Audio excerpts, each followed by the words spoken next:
Okay, so there's some things that came up in the questions that I wanted to go through. And I apologize for the lack of high techness. Obviously, I'm not going to get a job as a YouTube vlogger anytime soon, but here we go. Okay, so we're looking at the periodic table.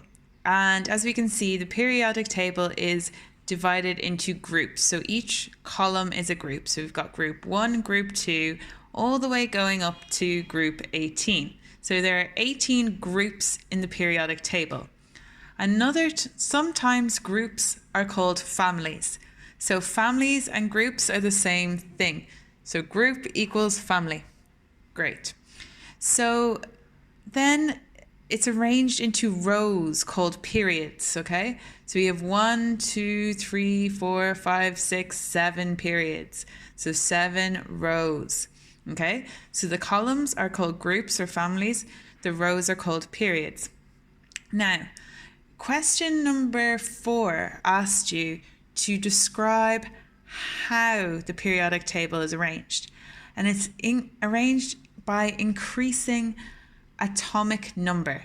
And if you remember, atomic number is the number of protons in the nucleus, okay? So we have here hydrogen only has 1. The atomic number is at the top. So helium has 2. Then we've gone 3, 4. So the number of protons is increasing. And if you remember, the number of protons equals the number of electrons. Now, guys, to check that you're actually watching this is the atomic mass number in Hangouts. Tell me, what does the atomic mass number mean? Okay, next thing. So we were asked, in which group would you find carbon? So remember, groups are columns, so it would have been group 14. And which period, read the question, would you find magnesium? So which period is magnesium in? It's in period 3. Fabulous. Okay. So we'll move on then to the next part. And this, most people were able to answer. So what is the atomic number of calcium? We just went down here. Calcium, atomic number 20. Okay, pretty simple. That's the atomic number of carbon. Then we were asked the atomic number of calcium. The atomic mass of calcium is 40. And then finally, we were asked how many times greater is the mass of one krypton atom than one carbon atom? Okay, so here we had the atomic mass of krypton is 84. And the atomic mass of carbon is 12. So how many times greater is it?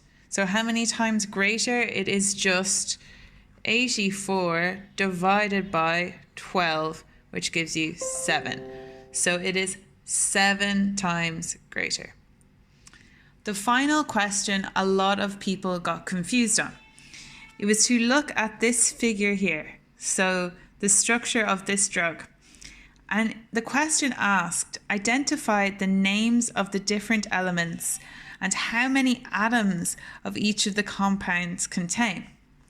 Well, if we look at it here, okay, this element here is platinum, this is chlorine, and a lot of you said correctly, this is ammonia, but ammonia is a compound. So ammonia is a compound made of nitrogen and 3 hydrogens. That's why we have the little 3 there, okay? So when the question asks you what elements are there, you're going to say chlorine.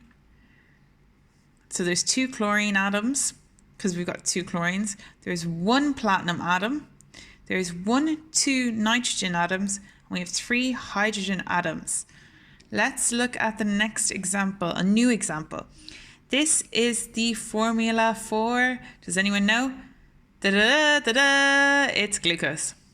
Okay, so glucose has 6 carbon atoms. So we see the 6, it has 12 hydrogens and it has 6 oxygens. Now we haven't written it like this because this shows where the bonding is. So if you wanted to draw glucose out where the bonding is, it would look like this because all the carbons form a ring. And there is an OH group. So we would have our hydrogen and oxygen out here and all the hydrogens kind of hang out of it. But we won't bother to draw all that. Okay, we'll just look at the next compound. This compound is alcohol, ethanol, okay? Well, maybe I'll just tell you here. So if it asks you how many different atoms are there, so we've got carbon, hydrogen, and oxygen. So we've got 3 different types of atoms. How many carbons are there? How many carbon atoms? There's 1, 2. How many hydrogen atoms? 1, 2, 3, 4, 5, 6. And how many oxygen? 1. Okay, guys, thanks.